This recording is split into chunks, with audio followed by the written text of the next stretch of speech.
What's up YouTube, Capital G here. Got some really cool matches featuring Lyrilusc in this video for you guys to check out. They are against pretty decent meta decks, and I'm not gonna lie, I didn't think that Lyrilusc actually had plays like this. A lot of people look at Lyrilusc Independent Nightingale. It's kind of a busted card by design. The fact that you can instant fusion it out basically caused a lot of problems in the OCG.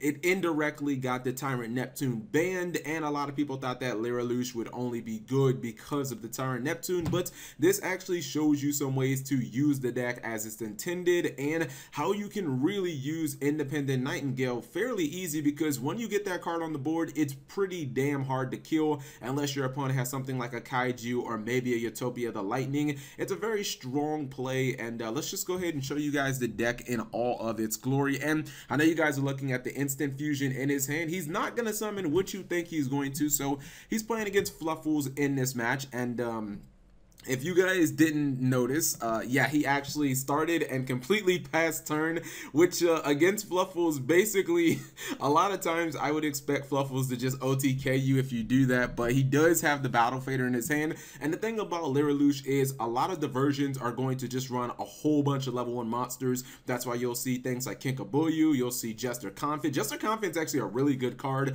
Special summon it from your hand, it's level 1. It can actually bounce one of the monsters your opponent controls back to like their hand or their extra deck, so it's a really cool monster. In general, you can only control one if I'm not mistaken. So his bacon is basically saved by the Battle Fader, and he special summons the Jester Confident, then he instant fusions, but he summons Thousand Eyes Restrict, which was really cool because he's basically able to eat up the Frightfur Sabertooth, and then he special summons another Jester Confident because he doesn't actually control one. And the Ultra Polymerization is really strong in this deck, so he's actually going to go ahead, he's going to exceed for Lyrilusc a simple Nightingale, and since he has his other Lyrilusc, the Recite Starling, these are the two that he needs to actually make the fusion monster, the Independent Nightingale. But in addition to that, obviously with Ultra Polymerization, he gets to bring them back, and he makes an F0, which the game's basically over at this point. Not only is he going to close the game out, but keep in mind, even if this wasn't enough damage to actually kill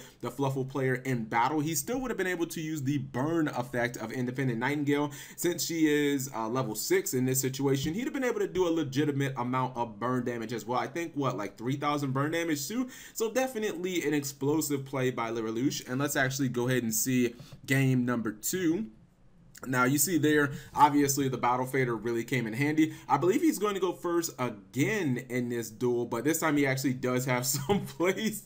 I don't think he's just going to pass 2 times in a row. So he's going to search, and oh yeah, this is the really cool one because this is the one where he uses Trump Witch. So Trump Witch, if you guys don't know, it's a level 1 pendulum monster. I think everything in this entire deck is level 1. It basically has a pendulum effect of polymerization. It just allows you to use monsters on your field as you know, fusion materials for a monster in your extra deck. And he summons Independent Nightingale right off the jump, which is really cool. And I think his opponent is playing like True Kings, but don't even ask me why he's running Fusion Substitute. I have no fucking idea. I didn't even look at his deck, to be honest. It could be like some sort of weird Lunalight version of you know, True King Dinos or something like that. Anyways, he does a little bit of burn damage, and it's kind of crazy because Independent Nightingale is such a hard card to kill if you don't have Utopia the Lightning, or you don't have, you know, something like a Kaiju. But his opponent is actually going to get over it, and I thought, well, he didn't get over it. He crashed into it with the big dino there, and I actually thought, let me just pause for a second. I was like, uh-oh, I don't think that this deck can actually come back. I mean, you basically lost your boss monster, and you only have 1,600 life points. You've got this pendulum scale on the field that has kind of already served its purpose, but let's just watch and see what happens. I think a lot of what makes this deck good is the fact that you can actually, there's so many ways of special summoning your level 1s from the graveyard, like you see right here. He special summoned his turquoise wobbler, and then he's able to use the wolf bark effect, and then Kinkabouyu, or I totally mispronounced that, Kinkabouyu, which is in his hand. This has basically the same exact effect when it's normal summoned, so he's going to be able to drop 2 different rank 1s, I believe, just this turn alone. He's adding more materials to his Lyrilusc XC, and then he's going to go Kinkabouyu, he's going to XC again, and I believe he's going to drop another Independent Nightingale, and I think this one's going to be a lot stronger stronger than the first one. You see she's 5,000 attack, she does 4,000 burn damage because she is level 8, and then he's able to just attack and win the duel. So yeah, just some really interesting Lyrilusc plays that show that the deck actually does have some legitimate plays. I know a lot of people have never actually seen, they've never really seen pure Lyrilusc and what they actually do. People are just used to seeing, you know, instant fusion for Independent Nightingale, tribute for the Tyrant Neptune, which obviously that's no longer a play because, you know, that card got banned and whatnot. But this is what the deck actually looks like when it's flowing and when it's kind of doing its thing. So if you guys are interested, of course, the deck will be in the description below. Thank you guys for watching as always, and subscribe if you have not already.